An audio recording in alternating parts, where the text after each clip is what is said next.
Aujourd'hui, ils sont 619 millions de croyants dans le monde, dont 650 000 en France. En Outre-mer, ils représentent environ 100 000 pratiquants réguliers.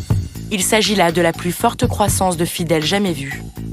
Alors comment expliquer ce succès? Et comment font-ils pour propager leur foi et séduire leurs adeptes? Alléluia! Ouais! Évangélisation de rue. Tu peux même regarder sur le site. Ça peut changer ta vie, mon gars. Humour. Vous êtes marié? J'ai un cousin en bled chargé. Ou musique branchée. Chacun a sa technique pour évangéliser. Mais attention aux dérives. Certains pasteurs n'hésitent pas à promettre la prospérité pour attirer de nouveaux fidèles. Faites très attention aux églises à l'étranger. Faites très attention aux églises dans lesquelles vous partez, aux mouvements que vous suivez. Comment est-ce que vous avez fait pour vous retrouver à l'intérieur? Pourquoi est-ce qu'une fois à l'intérieur, c'est difficile pour vous de ressortir? Pourquoi est-ce que vous continuez d'aller et pourtant vous savez que c'est pas bon pour moi? Faites très attention à tout cela. On a l'habitude de le dire, on crie partout, faites attention, mais je vais encore le redire ici, faites attention aux mouvements ou églises dans lesquelles vous partez. Parce que tout ce qui brille n'est pas or. Tout ce qui parle du Seigneur, qui dit Dieu et tout, n'est pas forcément la bonne église pour vous.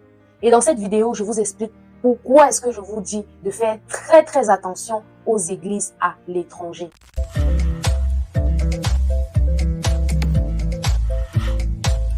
Hello, j'espère que tu vas bien. Si tu me découvres au travers de cette vidéo, bienvenue. Moi, c'est Armelle et ici, on parle des défis, des difficultés, des galères qu'on rencontre généralement au début à l'étranger et comment on a fait pour s'en sortir, comment faire pour s'en sortir.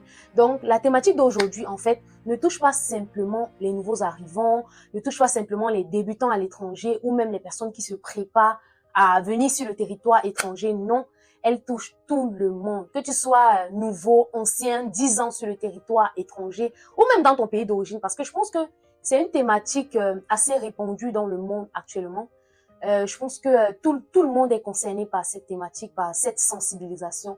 Donc, si la thématique, le principe de la vidéo ou même de la chaîne t'intéresse, avant d'aller plus loin, je t'invite à liker déjà cette vidéo, à t'abonner à la chaîne si ce n'est pas encore le cas, à partager, à commenter et à dire quelque chose en commentaire. Et même si tu es timide de commenter ou de laisser un commentaire, voilà, j'ai mis mon mail en description, comme beaucoup d'entre vous. Écrivez-moi un mail, faites des suggestions, partagez vos expériences, vos histoires et je me ferai un grand plaisir de lire, de partager avec d'autres personnes vos histoires, vos propositions, vos remarques. Et voilà. Le sujet d'aujourd'hui n'est en rien un sujet qui veut pointer du doigt X ou Y église. Non, je ne fais pas ça. Le sujet d'aujourd'hui, c'est simplement pour sensibiliser, pour encourager, pour informer, pour tirer des red flags, pour alerter une personne qui peut se retrouver dans cette situation et comment est-ce qu'elle peut faire pour s'en sortir, comment est-ce qu'elle peut faire pour sortir de là. Donc voilà, le contexte est posé. Pourquoi il est important de faire très attention aux églises qu'on fréquente ou aux églises ici à l'étranger? Pas seulement ici à l'étranger, mais partout ailleurs. Il y a tellement d'églises. Il y a tellement d'églises. Je ne sais même pas si on peut les compter en fait. Les églises de chambre, de maison, de ceci, de cela, les locales, les ceci. Eh Seigneur, il y a beaucoup d'églises et on se perd dans tout ça. On se perd et on n'est pas à l'abri de se faire embobiner par une, on n'est pas à l'abri de se faire enrouler dans la farine par une église et après on se retrouve dans un endroit qu'on n'a pas forcément souhaité. Il y a beaucoup de personnes qui sont victimes des églises comme ça là parce que voilà, elles cherchaient simplement le Seigneur, elles cherchaient simplement à rencontrer ce Dieu dont on parle et s'est retrouvée plus tard dans une église qu'elle n'avait pas forcément souhaité être. Il y a tellement d'églises, faites attention les amis. Je ne sais pas si ce sont les amis, je ne sais pas si c'est un tonton, les tantines qui vont m'écouter, mais faites très attention. Ici à l'étranger, en fait, tu ne peux pas faire, particulièrement ici en France, à Paris, tu ne peux pas faire un pas sans que on ne t'évangélise, sans qu'on ne t'invite à un programme d'église, sans qu'on ne te... On ne dit pas que c'est mauvais de faire ça, mais à chacun d'avoir son esprit de discernement, à chacun d'avoir un peu de jugeote pour dire, est-ce que je dois aller, est-ce que je n'ai pas déjà mon église et tout. Il y a beaucoup de personnes aussi qui entrent dans des églises ou bien se retrouvent dans des églises par plusieurs moyens. Et croyez-moi, C'est tellement subtil, c'est tellement bien organisé. La façon dont on t'invite, la façon dont on te présente l'église, la façon dont on te prêche. Tu te retrouves simplement, tu es déjà dans l'église. Posez-vous les questions. Comment est-ce que j'ai fait pour me retrouver dans cette église? Comment est-ce que j'ai fait pour me retrouver dans ce mouvement, dans ce groupe? Nombreux sont ceux qui se retrouvent dans les groupes, dans les mouvements, dans les églises et tout. Parce qu'ils ont été invités 1, 2, 3 fois par une même personne. Et du coup, la 4e fois, ils se sentent un peu contraints ou redevables envers la personne. Non, elle a quand même fait l'effort de m'inviter plusieurs fois. Non, je ne peux pas me permettre de manquer cette invitation. Et voilà, tu es déjà dans l'église. Beaucoup sont ceux qui se retrouvent dans des groupes, peut-être parce qu'on les invite à un concert, un truc vraiment très, très attractif et très, très attirant, bien présenté, bien décoré et tout. Et puis vous vous retrouvez à l'intérieur. Nombreux sont également ceux qui se retrouvent dans des églises, soi-disant, ils aiment les églises où il y a les jeunes. C'est pas partout où il y a les jeunes qu'il y a le bon mot. Parce qu'il y a aussi les jeunes qu'on a tellement entraînés, qu'on a tellement façonnés que eux-mêmes, c'est comme s'ils sont téléguidés.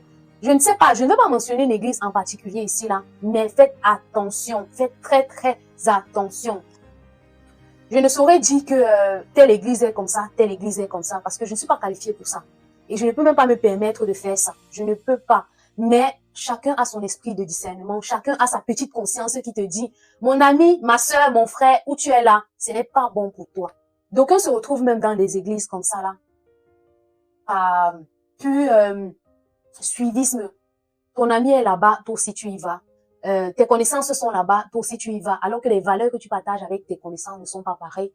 Et pour la petite histoire, j'ai été invitée plusieurs fois par une amie à un bootcamp chrétien, c'est ce qu'elle m'a dit. Un bootcamp de formation informatique, mais que les chrétiens organisent. J'ai dit, why not? Pourquoi ne pas aller? Je suis chrétienne, ça me dérange pas plus. Et voilà, je suis dans l'informatique, donc ça sera l'occasion pour moi de me faire un réseau. Donc moi, j'avais pas de souci à ça. Avant de continuer l'histoire, je vais juste mettre un point sur le fait que je suis chrétienne. Je suis chrétienne née de nouveau il y a de cela 10 ans en arrière. Je vais dans une église chrétienne. Je participe à la vie de l'église. Je suis épanouie dans mon église. Ça, il n'y a pas de souci. Pour ceux qui ne le savaient pas, voilà, c'est dit, vous le savez. Pour ceux qui savaient déjà, c'est très, très important pour la suite de l'histoire. Donc, je suis chrétienne il y a de cela longtemps. Mon amie, elle m'invite. Je ne trouve pas de souci. Je me dis, vas-y, tranquille. C'est pour les chrétiens. En plus, ça parle du domaine informatique. C'est bénéf. Tout est bénéf. Donc, j'arrive dans le groupe, j'arrive dans le camp un samedi matin. Je devais faire samedi, dimanche. J'arrive dans le camp. À l'entrée, elle me dit, non, on va d'abord commencer par la prière. Elle ne dit pas que la prière, ça sera toute la journée. Elle me dit, non, on va d'abord commencer par la prière. Et le soir ou après, on va faire, dans l'après-midi, voilà, on va faire les formations, on va faire des échanges entre nous et tout. Et on va faire la petite formation, on va faire les petites formations en fonction du domaine d'informatique dans lequel toi tu te retrouves. Je dis, ok, il n'y a pas de souci. Donc, j'arrive dans le lieu du bootcamp. J'arrive, c'était comme une maison de retraite en fait. C'était comme une maison de retraite, donc j'arrive et tout. Ça se passe bien, on m'accueille, normal, tranquille. Bref, vous connaissez la gentillesse et tout. Quand tu viens d'arriver dans une nouvelle église, non, on t'accueille, on demande ton nom, ce que tu fais, nanana. Ouais, vous te gardez et tout. Qu'on ne vous prenne pas avec ça, qu'on ne vous embobine pas avec ça, que ça ne vous attire pas en fait, que ça ne vous attire pas parce que ça ne fait pas partie. Oui, c'est normal qu'on t'accueille et tout, mais ça ne devrait pas faire partie. L'accueil ne devrait pas faire partie de la raison pour laquelle tu restes dans une église. Ça, c'est une petite parenthèse. Donc, on m'accueille bien, tranquille. Je me sens bien en fait, je me sens bien. Mais je garde toujours en tête le fait que je suis venue ici pour la formation informatique et me faire du réseau. Je suis pas venue ici pour un séminaire de prière. Non, non. C'est vraiment dit qu'on associe ça avec la prière. Et je n'ai pas de souci, mais c'était pas la raison principale pour laquelle je suis venue. Donc, 9 h que j'arrive, de 9 h à 17 h. Figurez-vous, on a prié. Donner les sujets de prière. À certains moments donné même, je levais mes yeux pour me demander, mais de quoi est-ce que vous parlez? Vous énumérez quel sujet là? À un moment donné, ils ont commencé à dire que toutes les personnes qui sont venues ici restent. J'ai dit, hey, dans quoi est-ce que je me trouve là? Dans quoi est-ce que je me suis foutue moi-même? Étant chrétienne depuis il y a longtemps, dans quoi est-ce que je me suis foutue? Étant ancienne sur le territoire français, dans quoi est-ce que je me trouve là? Là où mon esprit a dit, trop c'est trop, ou bien là où vraiment le drapeau était levé, vers midi, 13 h comme ça là, on n'avait pas mangé, ils ne faisaient que prier. Moi, je ne sais pas s'ils étaient en jeûne ou bien ils avaient décidé ainsi, moi je ne sais pas, moi j'avais faim. J'avais faim, j'avais envie d'aller aux toilettes, j'avais soif, tous les symptômes qui n'allait pas là. J'avais ça. Donc, du coup, je me lève à 13h pour aller aux toilettes. On me recale en me disant, non, ce n'est pas le bon moment. Je dis, il y a un moment pour aller aux toilettes. Personne ne s'était levé en dehors de moi. Avant, personne ne s'était levé. Tout le monde avait la tête courbée, ne faisait que prier. On donnait un sujet, ne faisait que prier. Je dis, mais attends. Même pour aller aux toilettes et tout, c'est compliqué comme ça, là. C'est à ce moment que mon esprit a dit, ce n'est pas le bon endroit pour toi. C'est à ce moment où vraiment, tous mes sens se sont éveillés. J'ai commencé à voir le mal, le négatif, partout et n'importe où. Même dans les sujets de prière qui ne faisaient qu'évoquer, ça a commencé vraiment à résonner en mal en moi. Et quand ça résonne comme ça, là, par politesse, je suis rentrée m'asseoir, mais vraiment, je me suis juste assise par politesse, comme je vous dis. Vers 16h ou 17h comme ça, là, je me suis encore levée pour aller. On me dit, attends la phase de prière, c'est fini, et puis tu vas aller. J'ai dit non, merci, je ne veux pas attendre. Je suis allée aux toilettes. J'arrive aux toilettes, je prends mon Uber, direct ma maison. Je sors, je prends mon sac et je m'en vais. Et quand je suis partie de là, on m'a appelé, m'a envoyé des messages. Non, ne fais pas ça, c'est un manque de respect à Dieu, c'est un manque de respect à ceci. J'ai simplement envoyé que non, ce n'est pas où je pensais me trouver. Et je me suis trouvée là-bas et ça ne me correspond pas, donc je suis partie. Mais vraiment, c'était un endroit très reculé, l'argent, le temps, toute l'énergie que j'ai dépensée. Et j'ai pu m'en sortir de cet endroit. Il y a beaucoup de personnes qui se retrouvent probablement dans des lieux, dans des endroits comme ça, soit par invitation, soit par suivisme, soit par mon ami y va, moi aussi j'y vais, soit par, on dit quoi, on t'a tellement bien présenté ou mal présenté l'affaire que tu te dis, non, je vais gagner là-bas. Mais en fait, quand tu arrives, c'est plutôt toi qu'on gagne. Donc, fais très, très attention. Moi, c'était mon histoire. Je suis sortie de là et j'ai dit clairement à l'ami que non, ne m'invite plus jamais à tes trucs. J'ai pas coupé les ponts, j'ai pas coupé les ponts avec elle directement, mais je lui ai dit pourquoi est-ce que je suis partie. Je lui ai dit non, tes affaires, tes histoires ne m'invitent plus. Ne m'invitent plus du tout. Et dans ce cas, sachez discerner ce qui est bien, ce qui est mauvais pour vous. Parce qu'il y a beaucoup de manières, de fausses manières de présentation, de très belles images, mais ce qui est au fond n'est pas toujours ce qu'on présente. Ce qui au fond n'est pas toujours le vrai, le bon dans l'histoire en fait. Donc faites attention à cela, faites très attention à cela. Et faites également attention à comment est-ce que vous sortez ou même comment est-ce que vous voulez sortir. Parce que je suis sûre que si j'avais dit que non, je m'en vais, on m'aurait tellement convaincu, rassuré que non, c'est le bon endroit où je serais restée. Parce que je suis aussi quelqu'un qui est facilement convaincable. Ça se dit, je sais pas. Je suis aussi quelqu'un qu'on convainc facilement. Donc, si j'avais dit, on m'aurait tellement rassuré au point où je serais restée. Mais non, je savais que ce n'était pas bien pour moi et qu'il fallait que, à l'instant, à l'immédiat, je pars. Donc, je me suis levée, j'ai pris mon sac et tout, je suis partie. Faites attention à ça. Si vous voulez partir d'un endroit, partez et après, vous allez donner les justificatifs ou après, même vous bloquez. Bref, vous faites ce que vous voulez. Du moment où ton esprit n'est pas tranquille, du moment où ton cœur n'est pas tranquille, vas-y, quitte le lieu, quitte l'endroit là. Il y a également beaucoup de personnes, quand je dis de faire attention, il y a également beaucoup de personnes, nombreux sont ceux qui se retrouvent dans ce genre de milieu ou bien se retrouvent dans des églises parce qu'ils ne savent pas de prime abord les raisons pour lesquelles ils doivent aller dans une église ou les raisons pour lesquelles ils doivent chercher une église. Moi, j'ai 4 raisons pour lesquelles je recherche principalement une église. La première, c'est est-ce que j'obéis au Seigneur? Est-ce que je respecte ses commandements? Oui, ça je le fais. La deuxième raison, c'est est-ce que là où je vais être enseigné? Enseigné de la vraie doctrine. Déjà, pour ça même, il faut discerner la vraie doctrine de la fausse. Mais est-ce que je vais être enseigné là où je pars? Ou alors je vais juste parce que voilà, là-bas on chante trop, là-bas on danse trop, là-bas on mange trop, là-bas il y a trop d'activités, on sort trop, on évangélise trop.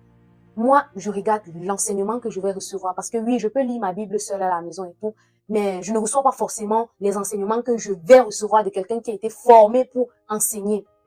Ça, c'est la deuxième raison pour laquelle je vais dans une église. La troisième raison, c'est est-ce que je vais grandir spirituellement quand je vais dans une église? La croissance spirituelle est tellement importante. Même le fait que tu as des personnes qui sont avec toi, tu regardes comment ils vivent. En fait, tout ça t'amène à grandir spirituellement. Tout ça t'amène à grandir. Est-ce que je vais grandir spirituellement? Moi, je regarde à ça avant d'aller dans une église ou avant de m'installer totalement dans une église. La quatrième raison que je regarde, c'est notamment la communion fraternelle.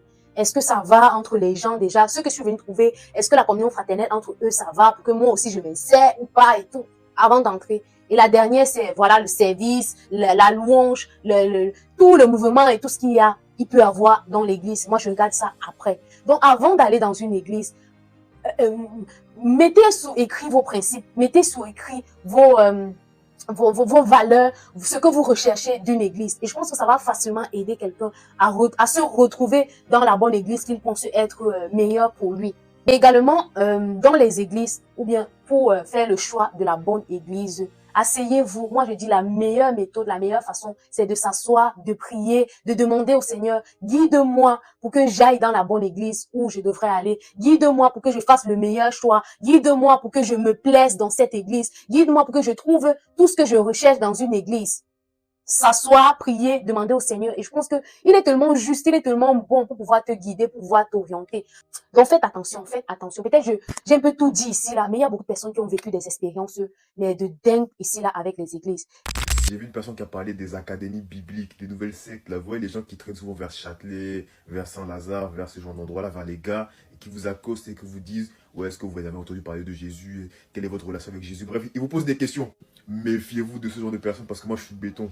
Moi, j'ai atterri là-bas. Du coup, le délai, c'est quoi?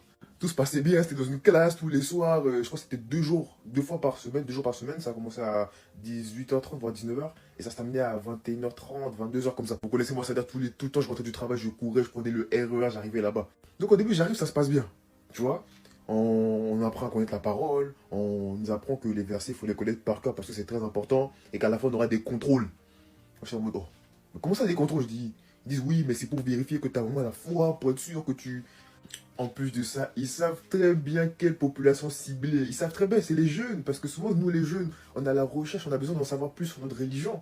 Du coup, ils viennent nous attraper. Et nous, comme on se dit, ouais, ça va me permettre de mieux connaître, bon, on y va. Au début, ça se passait bien jusqu'à ce que j'ai commencé à entendre des dingueries. Des délires de, ouais, le diable, c'est le Dieu aussi. Il y a 2 dieux. Il y a Dieu, Jésus, et il y a le diable aussi, c'est Dieu. Je fais, oh, mais quoi? Mais vous êtes fous. Encore ça, bon bref, on va dire que sur le moment, ça je m'en foutais parce que je me suis dit, vas-y, je sais pas ce qui se passait, j'ai l'impression que ils m'ont hypnotisé en fait. Je crois que c'est ce qu'ils me donnaient à manger là. À la fin, il y avait toujours des repas. Ouais, de mettre la sauce du chef dedans. Je sais pas ce qu'ils mettaient dedans. Aussi un truc, ils ne voulaient pas qu'entre nous on garde contact. C'est vrai qu'ils ne voulaient pas qu'on garde nos numéros de téléphone, bien qu'on échange des contacts entre nous, genre. C'était bizarre. Jusqu'à un moment, j'ai remarqué qu'il y a des collègues, des camarades qui commençaient à ne plus venir au cours. Je me disais, mais c'est bizarre ça. Et j'ai une amie à moi, Dieu merci d'ailleurs, je suis sur les réseaux. Du coup, elle m'a trouvé dans C'est pour toi. Et elle m'a envoyé un message direct. Elle m'a dit, hé mon gars, quitte ça. C'est une big secte. Donc voilà, faites très attention, faites très attention parce que le dehors est risqué. Le diable rôde comme un lion rugisseur, cherchant qui dévorer. Et tous les moyens sont bons pour pouvoir attirer les cibles. Tous les moyens sont bons pour pouvoir gagner des personnes dans leur mouvement, dans leur groupe. Faites très attention à où vous allez, les groupes, les mouvements, les églises que vous suivez, faites très attention. Et il y a même une amie qui me parlait d'un phénomène, et je pense qu'elle veut que j'en parle sur la chaîne.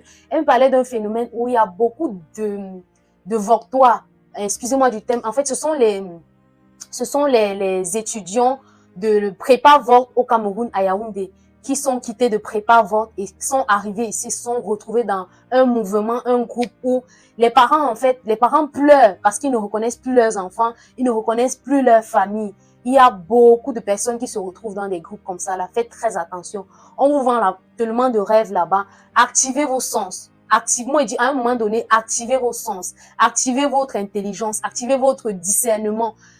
Ouvrez vos yeux pour voir que non, ici, là, ça ne me correspond pas. Non, ici, c'est pas bien pour moi. Et souvent, même, tu as des personnes autour de toi qui te conseillent, qui te parlent, qui sont avec toi pour te dire non, non, où tu es parti là, c'est pas bien. Mais tellement, on t'a déjà aveuglé que toi-même, tu n'arrives plus à voir qui est clair, qui est noir. Faites très attention. Faites très attention. Comme on dit chez nous, marchez avec vos yeux dans les yeux et non les yeux dans la poche. Marchez avec vos sens éveillés. Marchez avec votre esprit réveillé et non endormi. Marchez avec le discernement. C'est ça qui va vous aider à déterminer quelle église est bonne pour vous, quelle église n'est pas bonne pour vous. J'espère que une personne va se sentir encouragée au travers de cette vidéo. Et je veux croire également que vous avez beaucoup à dire au travers de cette vidéo, vos expériences, les expériences de vos proches et tout. N'hésitez pas, écrivez-moi par mail en dessous de cette vidéo, mettez les commentaires pour que ceux qui vont lire, qui vont écouter cette vidéo vraiment se mettent en garde par rapport à tout ce phénomène d'église, tout ce phénomène de mouvement, de groupe dans lesquels ils peuvent se retrouver. Soyez sages, soyons sages. Sur ce, je vous laisse et j'espère de tout cœur que cette vidéo n'aura pas heurté la sensibilité d'une personne. D'ailleurs, je le souhaite. Je vous laisse et je vous prie de me dire ce que vous en pensez, de me donner vos avis en commentaire et je serai ravie de vous lire. On se dit à très vite, à très bientôt pour la prochaine vidéo. Bye!